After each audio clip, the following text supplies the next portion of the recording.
그냥 복음 아닌 오직 복음.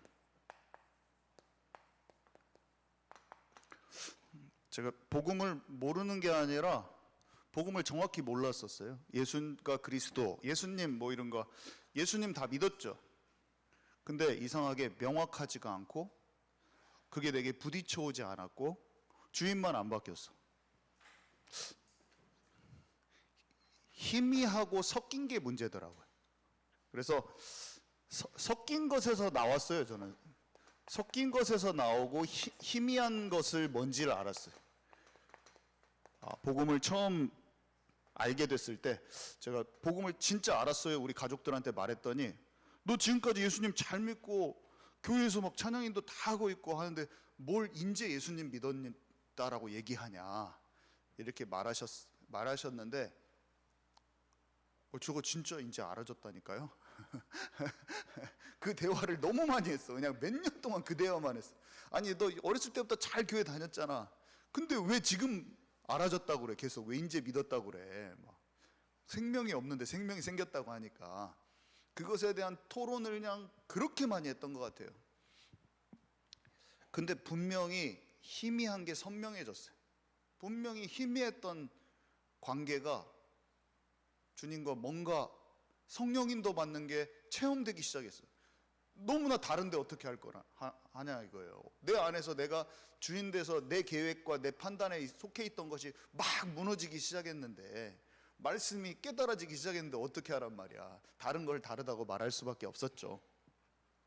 너무 많은 사람들이 복음이 아닌 것만 가지고 시간과 에너지와 돈을 다 허비하고 있습니다.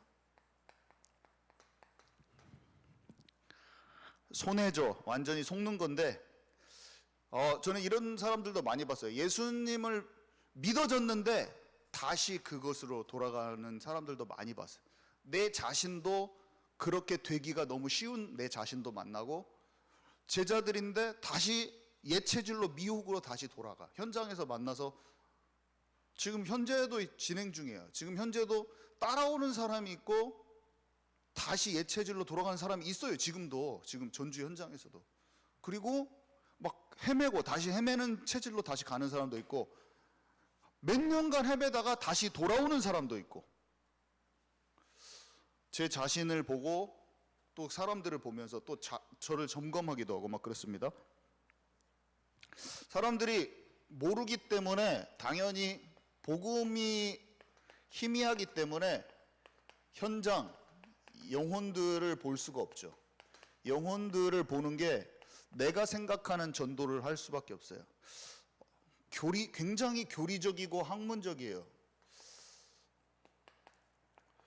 자, 안 그런 목사님들도 있는데 되게 많이 전주의 목사님들 진짜 많이 만나는 것 같아요, 제가. 근데 안 그러신 분들도 있어요.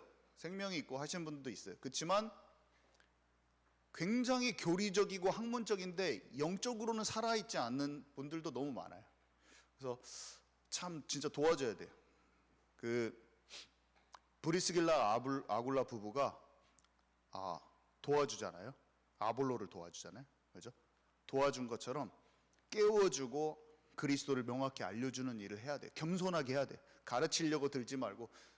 가르치려고 했다면은 그 성경학자가 따라가지 않았을 거예요. 브리스길라 아굴라 부부 평신도를. 근데 굉장히 어떤 시야가 넓으면서도 그릇이 포용하면서도 그를 인도할 수 있는 어떤 힘이 있었을 거예요. 우리가 그냥 아이고 당신 목사님 복음도 잘 모르구만 이런 식으로 말한다고 그 사람이 당신 말이 맞아 깨닫지는 않을 거예요. 뭔가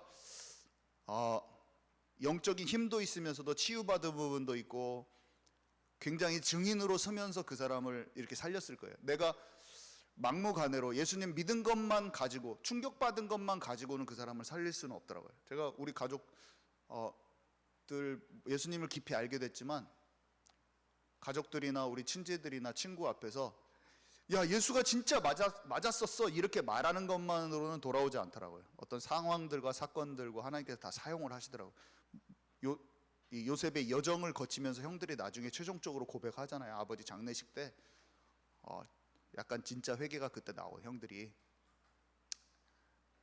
뭔가 일련의 과정, 인생의 여정을 가면서 나를 다루시면서 나를 증인으로 만들면서 나를 하나님의 진정한 치유 가운데로 들어가게 하면서 그것을 보게 하시는 역사가 있을 건데, 당장 너무 조급할 필요도 없고 그런 어떤 여정을 우리가 보게 될 거예요.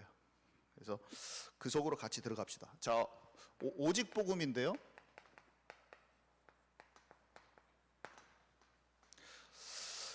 현대 교회가 진짜 현대 교회를 볼 수 있는 눈이 있어야 돼요. 괜히 막 무조건 잘못했다 막 말하는 거 아니에요. 괜히 비판하는 거 아니에요. 비방은 하지 말지인데 분별해야 돼요. 비방하는 것과 견책하는 것은 달라요. 비방하는 것과 견책하는, 비판에는 두 가지 종류가 있어요. 하나는 비방하는 것과 헐뜯는 것과 견책, 그 사람이 잘 알 수 있도록 꾸짖는 건데 권면하는 거예요. 사랑하라, 사랑으로. 그래서 똑같이 잘못을 지적해 주는 것 같아요. 다윗 왕에게 시므이가 와서 헐뜯었어요. 막 지금 현재 잘못된 것이 네 탓이야 막 하면서. 근데 그 중에 다 맞지는 않지만 맞는, 부분적으로 맞는 말도 있었거든요. 근데 그것은 동기 자체가 그 사람을 죽이는 데 있어. 근데 나단 선지자는 다윗이 회복되기를 바라는 마음으로 합니다. 그거는 당연히 해야 돼. 우리가 한국 교회를 향하여 막 정죄하는 마음으로, 미워하는 마음으로 그렇게 하면 안 돼요. 그렇지만 비판 의식 자체를 버리면은 교회가 갱신이 안 돼요. 방종에 빠지게 되는 거예요. 우리가 어떻게 해야 됩니까? 얘기할 수 있어야 돼요. 우리는 죄를 지으면 둘셋씩 가가지고 1대1로 권면하라고 나오고, 말 안 들으면 둘셋이 가서 말하고, 그 다음에 말 안 듣면 이방인처럼 대우해라 이렇게 되잖아요. 어떻게 해야 됩니까?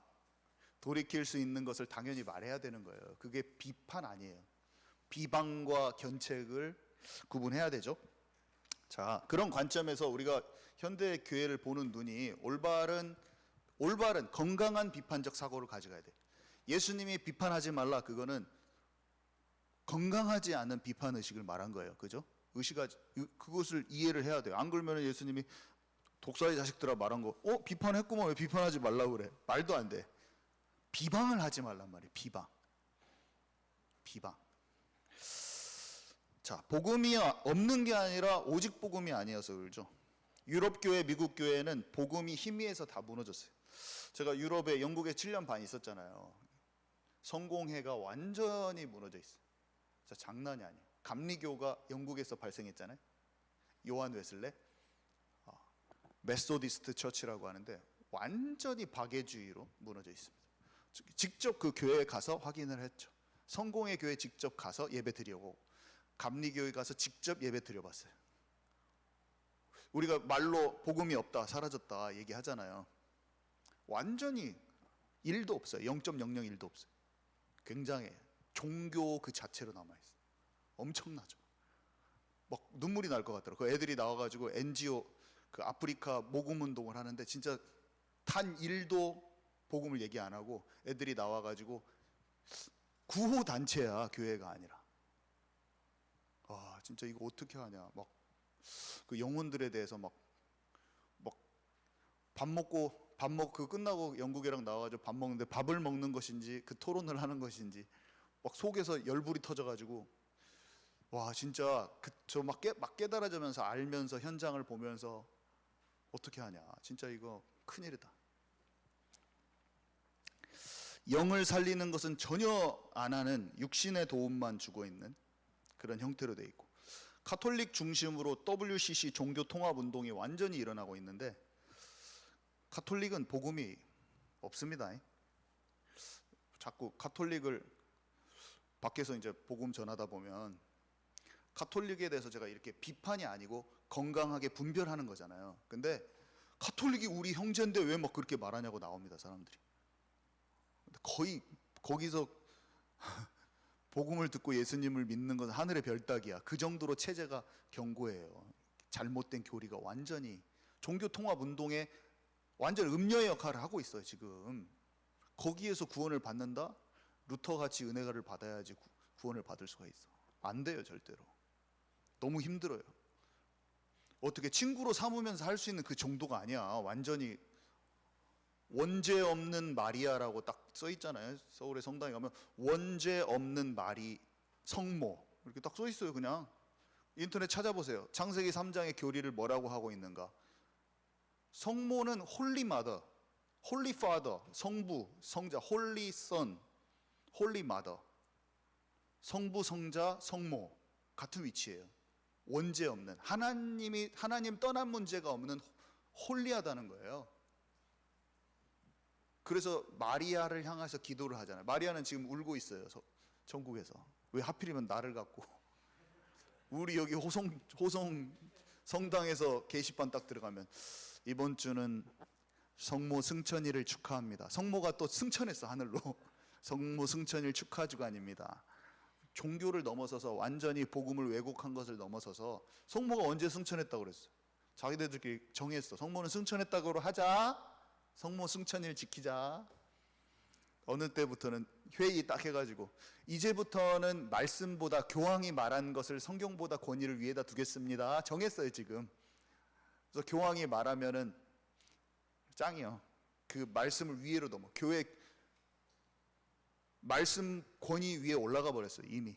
그래서 교황이 딱 말하면 그대로 딱 그게 하나님의 말이에요. 교황 옷이 얼마나 비싸게, 똑같은 옷 엄청 많아요. 엄청 비싸게 생겼잖아요. 그 하얀 옷, 그죠? 지팡이랑, 그죠? 예수님 십자가에 못 박은 지팡이. 비싸 죽어버려요. 비싸 죽는데 막 가난한 사람들한테 와가지고 막 키스해줘. 완전 거짓의 아비죠. 완전 거짓의 아비가 하는 짓을 다 하고 있죠. 형제 아니에요. 거짓 선지자 대마왕, 거짓 선지자 중에서 리더. WCC 종교통합운동, 한국통합 측에서 완전히 WCC를 리드하고 있죠. 그 안에 살아있는 목사님들이 있어요. 그렇지만 대다수가 영적인 것을 분별할 수 없는 그런 상황에 있어요. 엄청 많거든. 교회가 몇천 개예요. 우리 여기 한일 장신대도. 우리 유튜브를 진짜 100명도 안 봐서 그러지 무조건 이거 잘릴 얘기인데 잘리지도 않아 우리 유튜브. 우리 유튜브는 안 잘려. 딴 데서는 고민해요. 몇만 명만 되는 유튜브들은 이런 말 못 해가지고 고민한다니까요 진짜. 우리 유튜브는 좀 안 잘려. 좀 뭔가 이런 말 아무리 해도 안 잘려. 뭐 숨길 필요도 없어. 왜냐면 공개로 해도 아무도 안 봐. 좀 홍보가 돼야 되지 않나. 아유. 그리고 신비주의, 기적과 표적을 중요시한다. 문제 해결 위주, 어려움이 닥치면 불신앙하고 하나님 없는 것 같은 상황이 되는데, 제가 지역 교회 이제 목사님, 전도사님들 많이 있지만 이것이 너무 팽배해 있어. 요 느낌, 신비주의 느낌이 아주 강하게 있어. 이거를 어떻게 해결이 되어져야겠다. 진짜 복음이 없는 게 문제가 아니라 복음이 섞여 있고 희미한 것은 확실해요. 제가 이거를 복음을 알고 복음을 전하면서 이거를 많이 깊이 알게 됐어요. 깊이 알고 깨달았어요. 지금 있는 교회들만 복음화돼도 굉장한 힘이 있겠다. 이런 생각이 들어요. 그러니까 유대인들한테 복음을 전하러 가잖아요. 먼저 유대인들이 복음을 먼저 알면 끝나는 거야. 기독교인들이 복음화가 되면 끝나는 거야. 기독교인을 복음화하고 현장화시키면 엄청 강력한 거예요. 그래서 회당을 갔다 원리가 되게 비슷해. 가서 학교도 돌아야 되겠지만 유대인의 회당은 교회를 깨워버리면 돼. 전국에 있는 교회와 세계 교회를 다 깨워버리면 돼. 그 사람들 일단은 하나님을 받아들이고, 유대인은 하나님을 섬기잖아요. 근데 복음을 모르잖아요. 그러니까 일단 내가 이스라엘 백성들한테 먼저 가잖아요. 주님이 잃어버린 양에게 먼저 가잖아요. 원리가 굉장히 비슷해요. 종교화되어 있는 교회를 먼저 깨우는 게 중요한 전도 중에 하나야. 첫 번째로 해야 돼. 기본적으로. 불신자 전도도 해야 되는데 동시에 해야 돼. 불신자 이방인 전도해야 되는데 유대인 먼저 들어가는 거야. 종교화돼 버린 하나님의 백성한테 먼저 가는 거예요. 똑같아요, 원리가. 종교화돼 버린, 생명을 놓쳐버린 교회를 깨워줘야 돼. 교회를 깨우라고 그랬어요, 주님이. 교회를 깨워야 돼요. 교회를 군사로 만들어야 돼. 교회를, 불신자도 전도인데, 불신자를 만드는 것도 전도인데, 힘을 잃어버리고 무기를 안 들고 있는 교회를 무장시켜주고 군대로 만들어버리는 것, 중요한 전도예요. 근데 그것을 뱀처럼 지혜롭고 비둘기처럼 순결하게 해야죠. 왜냐하면 사단은 네가 왜 너네 교회 사람들 잘못됐다고 얘기하면서 이단 만들거든. 공격을 하려면 니네 경찰서 관할만 하지 우리 왜 관할 왜 건드려. 그렇게 나오거든요. 지금 연쇄살인 사건이 나고 유괴범이 지금 다 애기 잡아갔는데 관할 따지게 생겼어 지금? 응? 내 관할 네 관할 저 관할은 우리 관할 아니까 가지 마시오.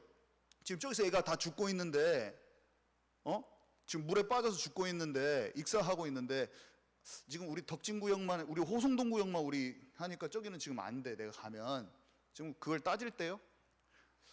일단은 잠깐 기다려 보시오. 우리 경찰서장 인가를 허가를 받을 때까지만 잠깐 기다려 보시오. 그게 맞아요 지금? 당장 지금 유괴범한테 잡혀간 딸이 잡혀간 부모는 눈물 질질 흘리면서 지금 쇠파이프 들고 지금 유대인을 꼽아버리려고 지금 돌아다니고 있는데 산을 다 뒤지고 있는데 어떻게 해야 됩니까? 지혜도 지혜인데 어떻게 해야 됩니까? 무차별적으로 해야 되는 거예요. 결국에는 무차별적으로 하는데 지혜롭게 해야 되죠. 또 완전히 생 고집 피우는 경찰서장 만났어. 어떻게 해야 됩니까? 우리는 생명을 보고 움직이고 정확하게 이해시키면서 해야 되고, 그 중에서 경찰서장이 이해 못했는데 그 밑에 있는 직원이 이해할 수도 있으면 그 직원이랑 같이 좀 나가서 할 수도 있는 것이고, 그 사람 갖다가 막 이렇게 할 필요 없이 딱 정확히 움직여야 돼요. 우리는 지금 시급해요. 하나님의 시급성을 아는 사람은 네 교회 내 교회 따지지 않아요. 사실은 살리는 데 집중돼 있어요. 살리는 게 먼저야. 그냥 우선 일단 생명을 살리고 봐야 돼. 유괴범 납치된 딸을 찾고 봐야 돼. 우선 그 공로를 이 경찰서가 그 공로를 가질지 이 경찰서가 공로를 가질지 그건 나중에 생각해도 돼. 내가 도와줬는데 그쪽 서장한테 공로를 뺏기면 어떻게 하냐. 표창장 진급해야 되는데 내가 그 나중에 생각해도 돼. 우선은 살리고 봐야 돼. 우선은 같이 팀이 돼서 살리고 봐야 돼. 현장화가 안 돼 있어요. 현장화.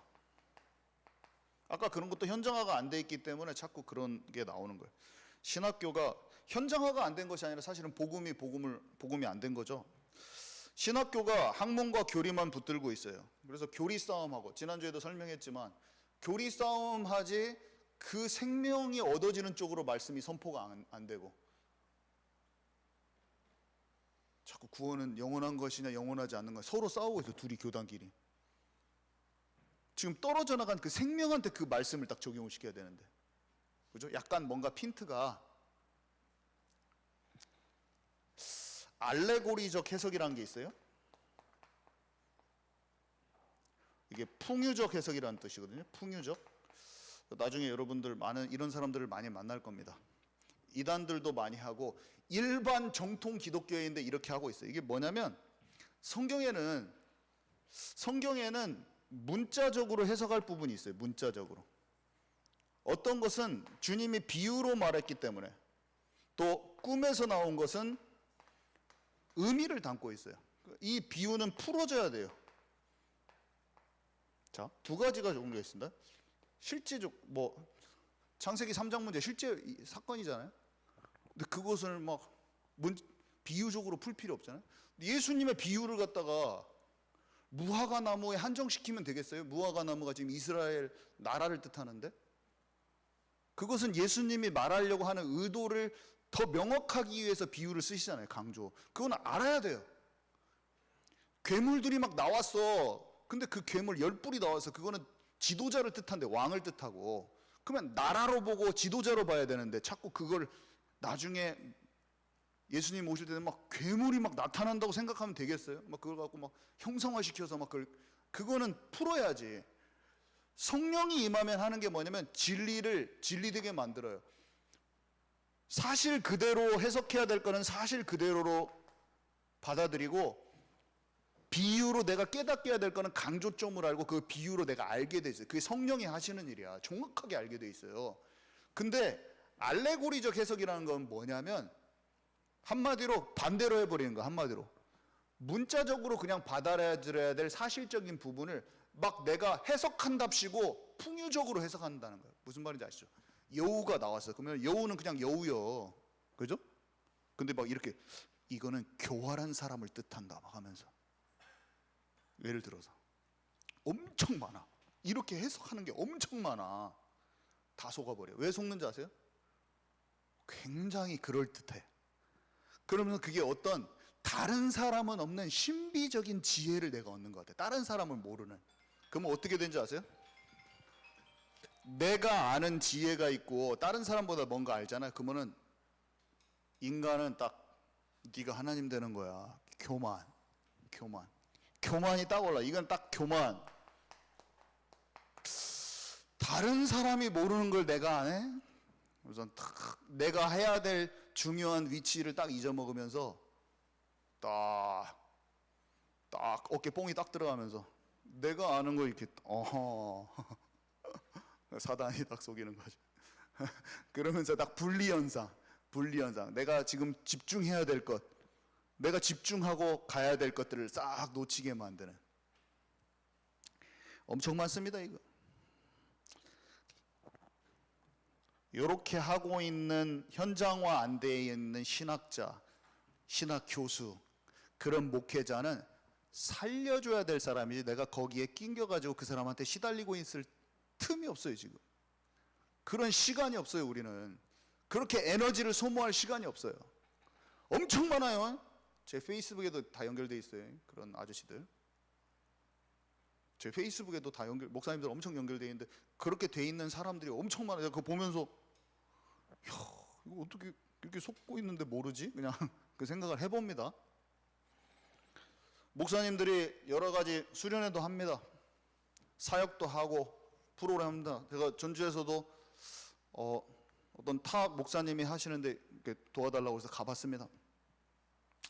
그래서 좋은 의도로 도와주려고 갔지만 다 예수님도 믿고 다 해요. 복음이 없지 않아요. 근데 너무나 희미한 것을 제가 그 이틀 동안 그 참여를 하는데 마음이 너무 괴로웠어요. 왜냐면 레크레이션만 3시간 4시간을 첫날 했어요. 그리고 저녁에도 수영하고 막. 근데 낮 시간대 진짜 조금 공과를 하는데 복음을 교재에도 설명이 안 돼 있고 아무것도 안 돼 있어요. 저는 제가 복음이 있었기 때문에 맡겨진 애들한테 복음을 전했어요. 그 방에서. 그렇지만 제가 느낀 것은 뭐였냐면 지금 요거를 애들을 모으려고 모은 그 모임의 시간, 에너지, 스텝들, 돈 너무나 아까웠어. 그냥 그 의도는 좋았어요. 그럼 그거 끝나면 어떻게 돼요? 뭐든지 바자회만 해도 성취감이 있어요. 사람은 복음 빠진 크리스마스 행사에도 사람들이 끝나고 막 뿌듯한 거 있어요. 원래 진짜 생명이 거기서 살아났냐? 저 잘 모르겠어요. 진짜로. 전주 평화동의 한 교회에서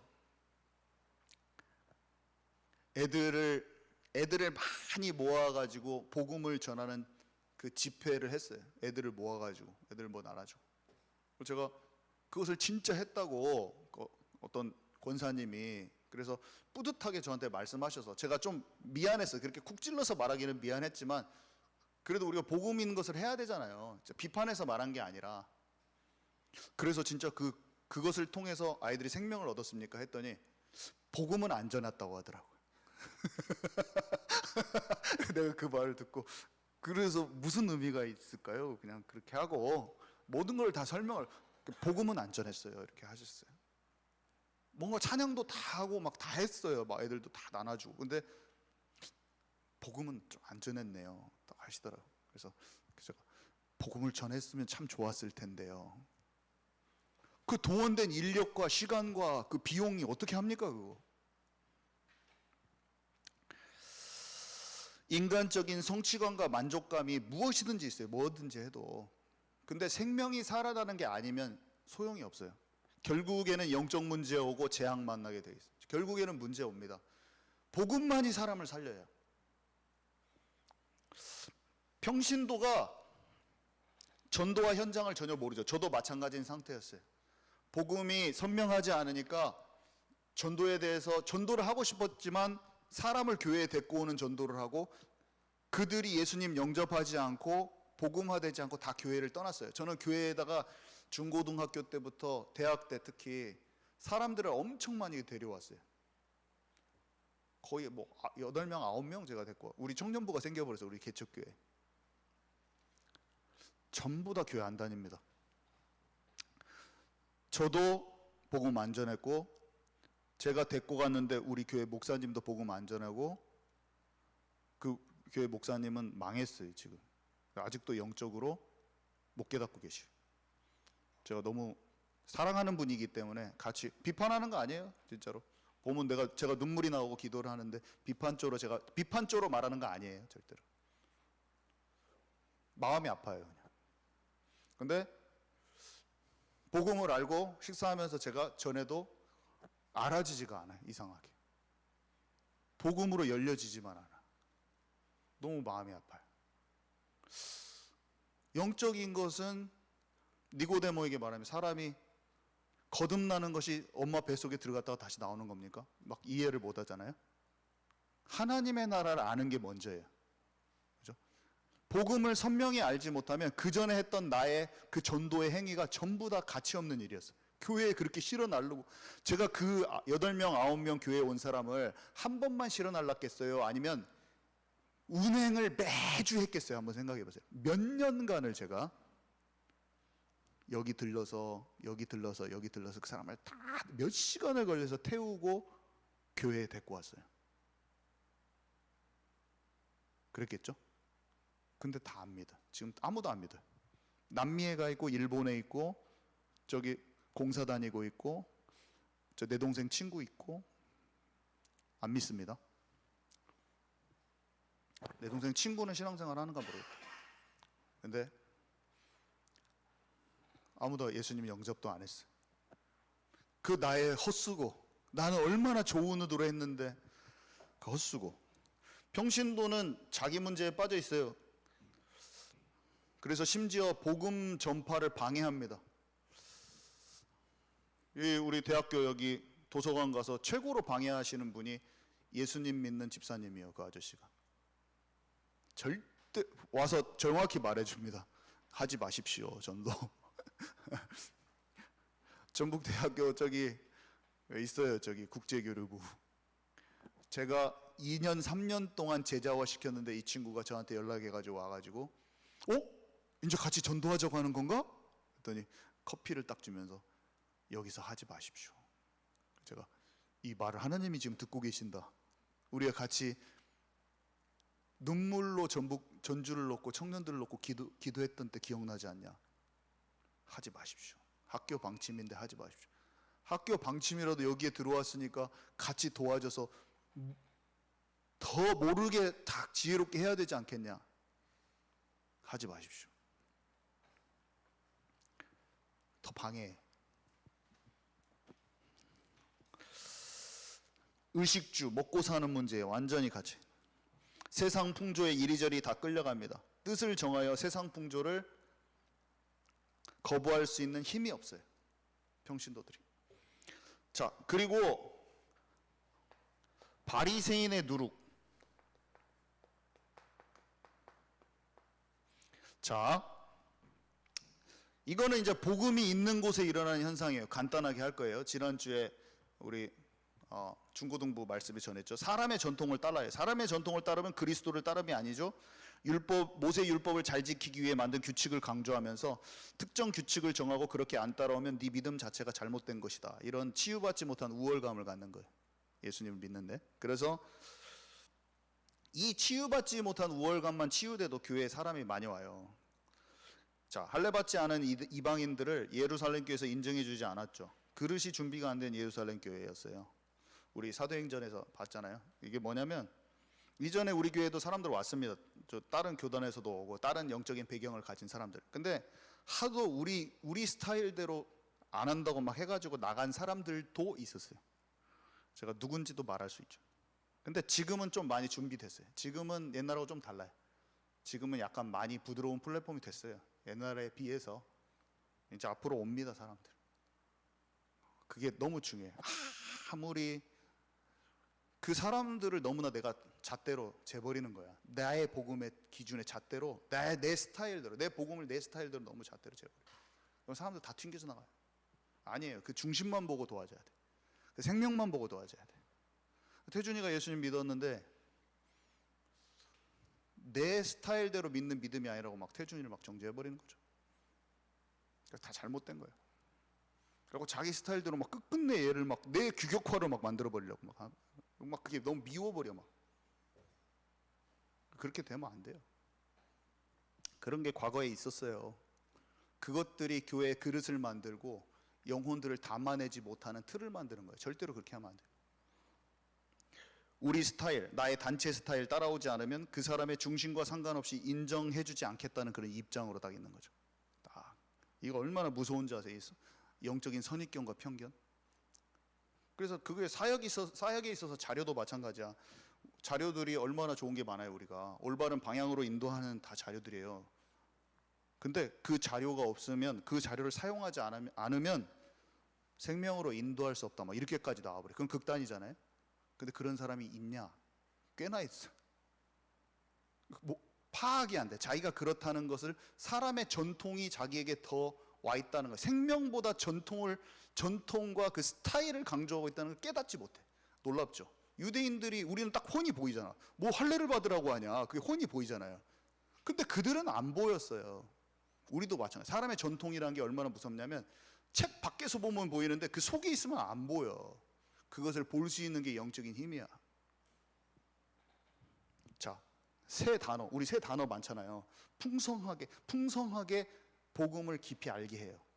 근데 이게 어떻게 되냐면, 고착화가 되면 우리가 익숙한 단어를 사용하지 않으면 너무나 다른 게 이질감을 느끼는 거예요. 그 사람의 중심을 못 보고 내가 딱 이질감을 느끼는 거예요. 심지어 그 사람의 중심까지 판단하고, 심지어는 미웃기까지 해버려요. 그 미움이 일어나는 사람도 있어요. 제가 신학교에서 훌륭한 제자예요. 이 친구가 나이는 저보다 10살 어리지만 굉장히 중심이 좋아. 근데 우리나라에 있는 특정 찬양팀을 엄청 비판하더라고, 화장실에서. 그랬고, 왜 그러냐 그랬더니 우리 스타일의 찬양이 아니라서 너무 쉽다는 거예요. 미웃가 이렇게 그렇게까지 할 필요가 있냐? 근데 걔가 좋아요, 중심이. 지금은 깨달아졌기를 바라고 있습니다, 지금. 왜 그러냐? 본 곳이, 목사님 아들이요. 본 거 보고 자란 것이, 그것이 너무나 규격화가 돼버린 거예요. 그래서 그게 전통과 사람의 어떤 그 특화되어 있는, 그렇게 자기가 그렇게 고착화되어 있는 걸 깨닫지 못해. 근데 좋은 제자예요. 예수 주님도 다 사랑하고 해요. 근데 아니다는 거예요. 그 사람의 중심과 몰라. 이상한 거예요, 그거는. 우리가 늘 쓰는 성경은 전체가 다 복음이에요. 결국에는 모든 말씀이 우리를 살리거든요. 굉장히 넓이 높이 깊이를 충만한 데까지 들어갈 수가 있어요, 모든 말씀이. 근데 우리가 즐겨 인용하는 성경 구절 아닌 거 딱 만약에 딱 인용하면서 말씀 한번 전했다, 그럼 어떻게 되는지 아세요? 눈이 딱 위대하신 목사님들이 쓰는 거, 그런 성경 말씀 왜 안 전해? 딱 이렇게 나오는 거죠. 우리 황한진 사모님이 어저께 포럼 하시더라고. 나한테 그게 있다. 자기한테 내가 익숙한 것을 얘기 안 하면 설교를 판단하는 그것이 너무 많이 발견되어졌다는 걸 이번 주에 느꼈다라고 어저께 고백하시더라고요. 그죠? 아는 사람은 다 치유돼 버려요. 그렇게 아는 사람은 마음이 부드러운 자예요. 근데 그것을 모르는 사람은 굉장히 경직돼서 끝까지 갑니다. 절대로 여러분은 그렇게 되지 마시고 자신을 부드러운 플랫폼으로 세워서. 태준 형제가 다른 교회 가서 수련회 같은 거 하잖아요. 가서 그대로 경찰에 가서 딱 말씀 전하고 딱 할 수 있어요. 근데 우리 태준이를 비판했던 그런 사역자들은 가서 어떻게 되냐? 보내지도 못해. 가서 다 비판만 하고 자기 스타일대로 할까 보내지도 못해. 저는 어떻게 생각하냐? 때가 있겠지만 조용히 자기를 준비하는 게 더 나아요. 다 깨트려 버려야 돼, 그런 것들은. 이건 사람의 전통이야. 사람의 전통은 밖에서, 딱 책 밖에서, 성경책 밖에서 내 자신을 밖에서 주님께서 조명하신 걸 볼 수 있는 힘이 필요하다니까. 훈련도 마찬가지. 훈련 전도 제자까지 훈련 안 받은 사람을 제가 내 안에서, 나는 밖에서 현장화에서 이제 복음도 막 전하고 말씀 운동도 막 일어나고 있었어. 근데 제가 우리 훈련들이 있잖아요. 팀 사역까지 제가 훈련을 받았었어 그때. 근데 자기는 5개 전도 훈련까지 다 마쳤다는 거야. 자기는 현장도 하나도 없고 예수님 한 명도 영접된 적도 없고 현장화 전혀 되지 않았어. 근데 그 나이가 많으신 그 여자분이 저를 완전히 깔아뭉개면서 훈련이나 받고 오라고 나한테 딱 하시더라고. 근데 그 말에 서운한 게 아니라 그런 마음 있잖아요. 훈련 자체가 자기를 어떤 것을, 지금 자기가 어떤 훈련을 받았어. 그게 자기의 믿음을 말해주는 줄 알아. 훈련은 좋은 거죠. 훈련은 좋은 거예요. 우리를 성숙하게 하고 우리를 성장하게 합니다. 그렇지만 진짜 훈련은 하나님이 시켜주는 훈련을 받아야 돼요. 그 훈련이 진짜 하나님이 시켜주시는 훈련이 돼야 돼요. 진짜 현장에서 내 삶 속에서 하나님께 훈련을 받아야 돼요. 너무 중요해. 관습과 전통은 생명을 차단해요. 생명을 억압해요.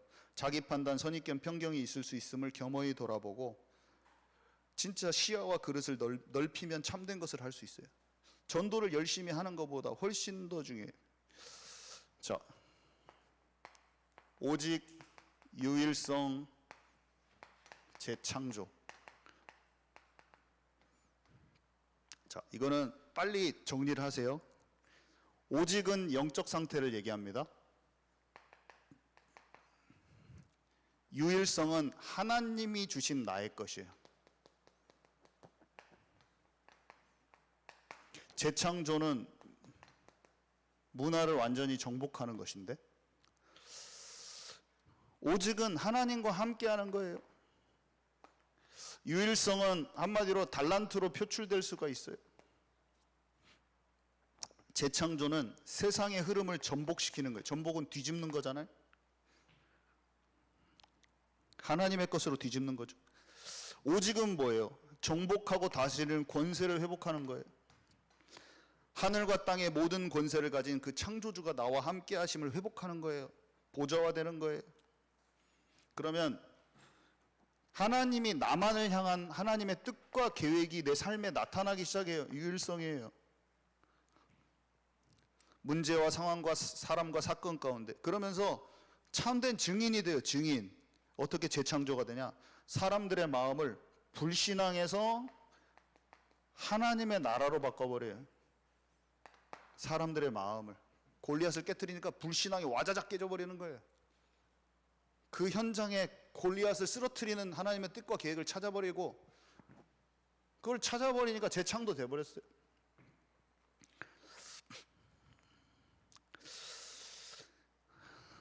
오직은 분별되고 이겨져요. 분별되고 이기는 거예요. 지혜와 총명이 생기면서 어떤 준비가 필요한지 알아버려요. 어떤 준비가 필요한지 알아버려요. 그래서 성실하게 그걸 준비하게 되죠.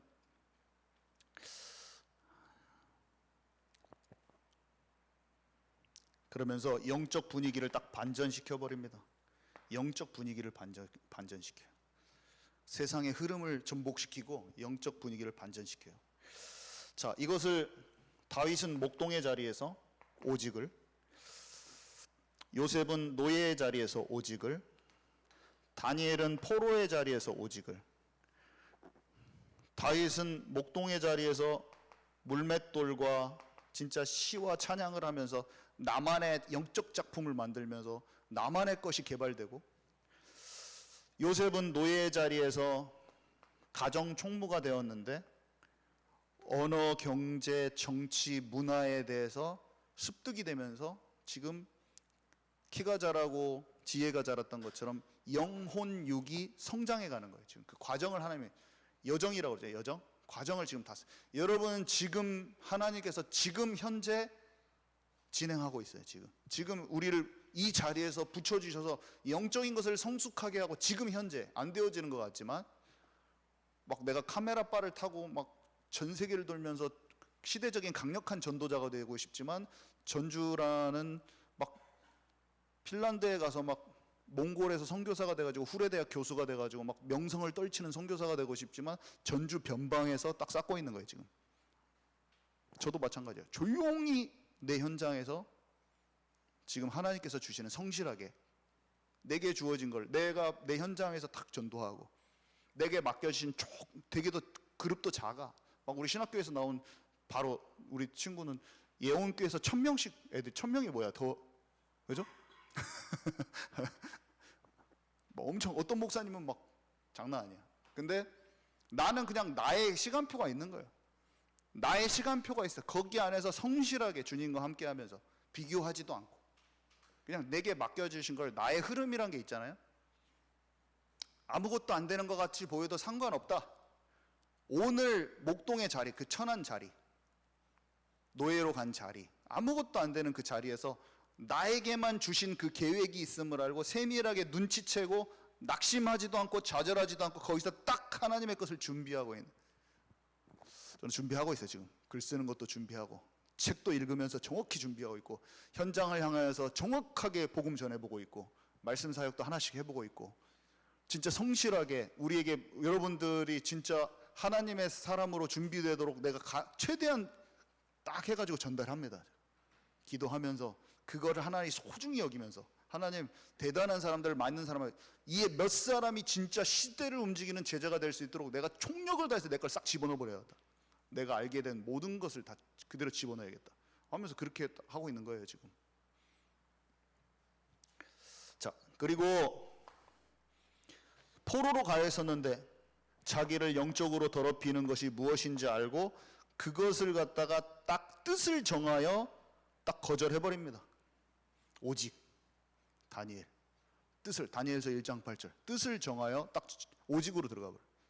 그러니까 얘는 지혜가 와버리는데 그 나라에서 최고 똑똑한 사람들의 10배의 지혜가 오는데, 총명이 오는데 모든 책을 학문을 깨닫도록 하시는데 주님의 계시까지 이해할 수 있는, 꿈까지 해석하게. 다니엘은 그 나머지 애들은 학문까지만 잘해. 친구들은 사드락 메삭 아벳느고까지는 공부만 잘하게 했는데 얘는 꿈을 꾸면 얘만 딱 해석이 돼버려. 우리가 꿈 꾸잖아요. 영적으로 이 시대도 똑같아요. 꿈을 똑같이 주시는데 사람들은 꿈을 꾸면 개꿈이고 하나님 주신 꿈도 구분이 안 가는데 하나님의 사람은 하나님이 주시는 영감, 계시를 딱 파악할 수 있는 힘까지 주어지는 거예요. 계시록 같은 거 봐도 딱 이해가 돼버려. 믿어지고 딱 막 계속 막 어렵고 막 그런 게 아니고 알아지는 거죠. 자, 지혜, 총명. 그러면서 이들이 어떻게 했어요? 왕이 됐는데 이 왕은 세상의 왕하고 다 달라. 다 세상 권력 중심, 나 중심, 자기만 막 자기 욕심 배 채우기 위해서 막 맨날 그런 것만 하고 있는데 이 왕은 하나님의 뜻대로 나라를 움직이는 왕이에요. 국무총리가 됐는데 관심이 세계복음화야. 자기의 인생의 스토리가 히브리 사람인데 이집트라는 완전 우상 국가의 최고의 메시지와 인생 스토리가 그 사람 요셉을 다 알아. 지금 이집트에 요셉 문화가 있대잖아요. 너무나 놀랍게 그 한복판에 그때 진짜 오래된 놀라운 거죠. 실제 요셉이 실제 인물인 것이 다 드러나는 조셉 문화가 있다는 거잖아요. 참 놀랍더라고. 근데 어떻게 됐습니까? 나라가 왕이 4번 바뀌는데 전부 다 죽는데 안 죽어. 다니엘은. 신하들은 그냥 나라 바뀌면 무조건 목이 잘려요. 왜냐하면 다른 집권을 하려면은 그 충신들은 다 죽여야 돼. 근데 다니엘은 살아남으려고 하고 모함하는 그 신하들은 다 죽어도 죽기를 각오한 사람은 안 죽어요. 살려고 발버둥 치면 죽고. 하나님께 죽으면 죽으리라 딱 하는 마음으로 있었는데 내 나라가 바뀌어도 하나님의 메시지를 다 전하는, 문화를 완전히 바꾸는 그 사람이 되는 거예요. 오직 유일성 재창조가 우리 삶에 반드시 일어나게 돼 있어요. 그래서 그리스도죠. 그래서 그리스도. 모든 사람이 고아요 영적 방황하고 있는데 그 답이 그리스도요. 미래를 다 걱정하고 염려하고 있어요. 근데 주님이 내가 너와 함께 하겠고 힘을 주겠다 하셨어요. 다 두렵고 걱정, 염려, 불안, 초조, 조급증이 그냥 엄청난, 사람들이 다 움켜쥐고 있는데 눈에 보이는 걸 다 움켜쥐고 있어요. 그래서 이생의 자랑과 안목의 정욕대로 다 살고 있어요. 비교의식, 열등감, 시기, 질투, 경쟁, 분쟁, 갈등. 마음이 다 썩어 있어요. 다 썩어 있어요. 괴로워 죽어. 근데 내가 너를 향한 뜻과 계획을 이루리라, 증인되게 하겠다 하셨어요. 비교할 필요 없어요. 나만의 길이 있어요. 이게 이 오직유일성 재창조가 성경의 그냥 특정 사람의 얘기가 아니야. 우리의 얘기예요. 누구나 다 똑같아. 다 마음에 그래서 시달립니다. 마음이 온전치가 않아요. 마음이 스트레스, 불면증, 우울증, 조울증, 그래서 그거를 해결하려고 마음이 시달려요. 중독, 집착. 저는 진짜 중독, 집착 완전히 장난 아니었어요. 사람 막 위로받으려고 하고, 저 이게 엄청 많았었는데 하나님의 마음이 내 마음이 되니까 온전케 되더라고요. 시달림에서 벗어났어요. 진짜 이것을 체험한 사람은, 제가 영으로 하나님을 알았지만 실제 내 것이 치유되니까 다른 사람들이 전부 다 복음 알았으면 좋겠더라고요. 진짜 사람들 보면 그냥 눈물 나면서 막 무조건 복음 전했지. 버스에 타고 있고 막 서점에 책 사러 갔는데 그 책 고르다가 옆에 사람한테 복음 전하고, 그거를 슈퍼 가서 뭐 사는데 이 사람들한테 복음 전하려고 하고 있고 미친 거지. 그 정도로 사람의 마음이 얼마나 힘든지가 다 보였죠. 사람들은 다 힘들어요. 어떤 특별한 사람만 우울증 걸리는 게 아니야. 지금 의사 선생님, 변호사 싹. 왜 제가 병원과 대학병원 같은 데 가서 복음 전하면 의사 선생님들이 왜 반응합니까? 속에 그냥 서열과 속이 상한 것으로 찌들어 있는 거예요. 복음이 답이 되는 거예요. 아무리 멀쩡하고 똑똑한 것 같아서. 공부를 많이 하면 세상을 많이 알 것 같죠. 서울대 가고 공부를 많이 하면 시야가 더 좁아. 박사 과정은 멍충이들을 만드는 과정이에요. 내가 봤을 때 시사를 몰라. 특히 공학 박사들 전체를 모르고 하나를 집중해서 그것만 파들어가거든요. 그래서 박사가 되는데, 이 박사가 되면 이 세상살이를 전반적으로 파고 들어가서 아는 사람보다 세상을 더 몰라. 여기를 파는 데 집중해가지고. 보통 사람들은 이렇게 파니까 세상을 많이 아는데, 그리고 자기 일도 하고 이게 세상을 일을 할 수 있는 게 있는데, 박사는 여기만 파니까 이것이 모르잖아요. 그러니까 바보가 돼. 나는 바보야. 박사 과정이 나를 바보로 만들었어. 박사 마치고 나니까 세상을 더 모르겠더라고. 그냥 일반 애들이 말하는 정치도 더 몰라. 막 무슨 말했는데 누구요? 누구요? 그리고 그냥 재밌게 예능에서 나온 기본적인 것도 뭔가 알아야 되는데, 뭔 말했는데 뭐요? 아무것도 몰라. 그러면서 내가 아는 뭐 무슨 맨날 이 말만 하고 있어. 막 건축은, 음향은 뭘 해야 되고 맨날 그런 말만 하고 있어. 필요도 없는 말. 특정 사람한테만 조금 필요한 말만 맨날 하고 있어. 막 그걸 강조하고 있어. 막 그것만 강조하고. 전문성 갖춘 바보를 만들어 양산해내고 있죠. 누구한테 유익하냐? 그 교수들이 이런 박사들 데리고 자기 거 쭉 업적 쌓고 자기는 돼. 박사는 이렇게 해가지고 제대로 안 풀리면 다 망하는 거예요. 줄 못하면 또 이제 멍청한 박사들만 한 100명 나오고 그 중에서 교수 1명 된, 1000명 나오고 교수 1명 된다고 해봐요. 그럼 야는 살아남는데 나머지는 다 죽어. 멍청한 박사로 딱 된 다음에 다 죽는 거예요. 얼마나 많은 사람들이 지금 그렇게 하고 돈 쓰고 하고 있습니까? 자, 그래서 육신이 다 눌렸어요. 육신이 영혼이 균형 잡히고 치유되면 그때 육신이 건강해지거든요. 성경에 보면은 우상 숭배 안 하면 그냥 몸이 치유돼. 질병이 안 걸려. 한마디로 영이 하나님께 붙잡히고 마음 생각이 균형 잡히면 질병이 떠나요. 막 질병을 고치려고 할 필요가 없어. 죄 때문에 온 병은 그냥 다 나사버려. 죄 때문에 온 병은 예수님이 주인 되잖아요. 그러면 다 나사, 자동으로 나사. 다 악령이 자동으로 떠나. 악령이 영적인 것을 딱 제대로 갖추기 시작하잖아요. 그러면 육신에 힘들었던 거 자동으로 떠나게 돼 있어요. 그래서 육신을 고치려고 너무 할 필요 없이 복음을 듣고 내가 하나님의 말씀에 인도받는 체질로 바꿔지면 병이 떠나게 돼 있어요. 그거는 영적인 그냥 원리예요. 신명기 28장에. 그래서 막 병을 고치려고 할 필요도 없어. 자동으로 낫게 돼 있어. 내가 마음 생각이 하나님께 균형을 못 받고 말씀도 따라가지 않는데 병만 고치려고 하는 게 그것이 치유돼야 돼. 그런 생각 자체가. 그게 병이야. 질병은 떠나간다 그냥. 하나님이 복을 주시게 돼. 질병만 떠나간 게 아니라 가난도 떠나가요. 시달리게 하는 블레셋 시절 도망가 버려요. 나를 시달리게 하는 문제는 하나님이 처리해 버려. 먼저 그의 나라와 그의 의를 구하라. 그러면 내가 모든 것을 더하시리라. 내가 염려하는 거 하나님 처리하셔. 내 앞에 길을 하나님께서 딱 열으신다니까요. 어떻게 하면 우상 숭배를 버리고 하나님께 집중해서 딱 나아가면 내가 갈 길을 지도하신다고 그랬어요. 내 갈 길을 하나님께서 인도하셔 버려요. 나만의 독특한 길로 인도하셔 버려요. 경빈이만을 향한 하나님의 그 길이 있어요. 진짜 있어요. 하나님 인도하셔요. 반드시. 그래서 그러면 지옥 배경 다 해결되죠.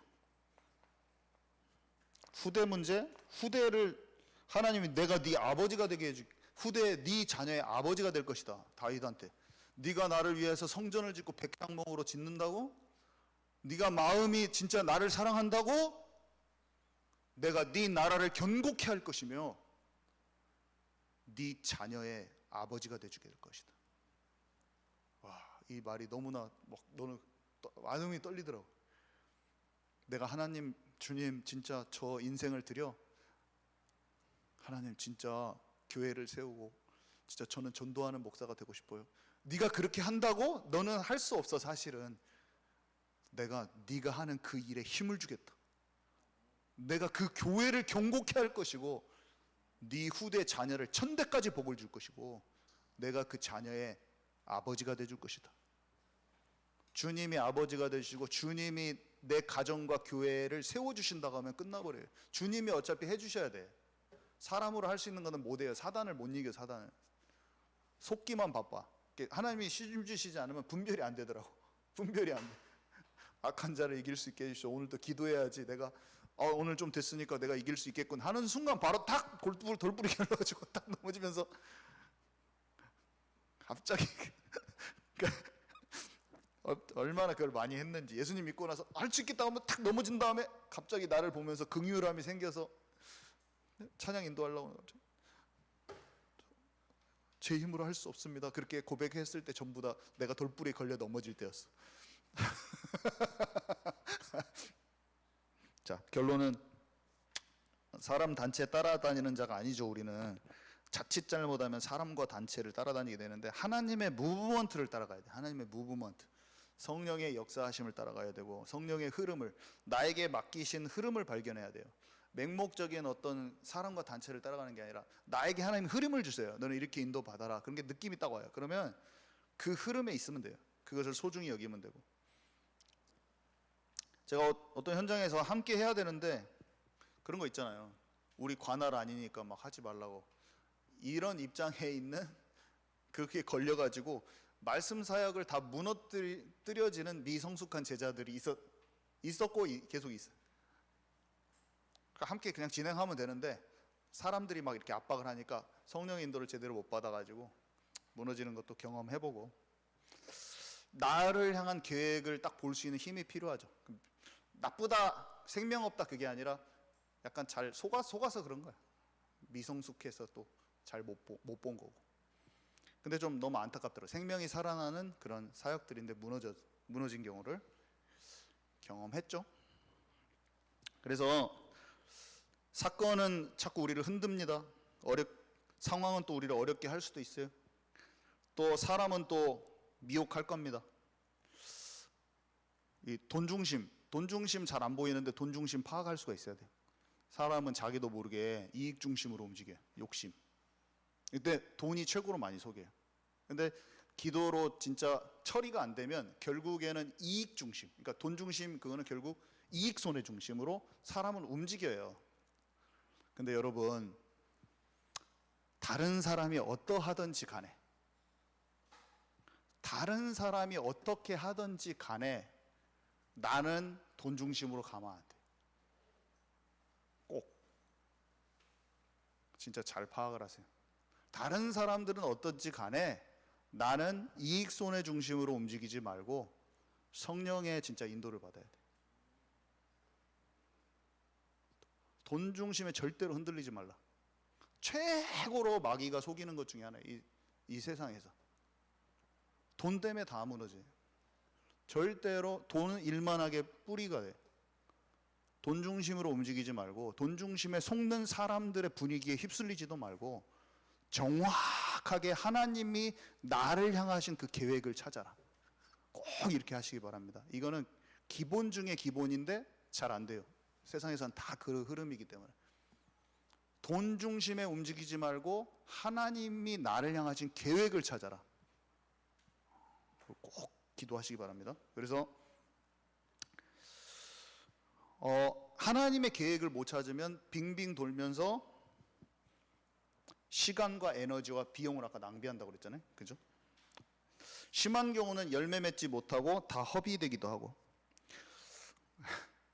그리고 결론의 두 번째, 여정이죠. 여정. 조금 막히고 안 되는 상황이 올 수 있어요. 답보 상태. 조금 막히고 안 되는 상황. 그죠?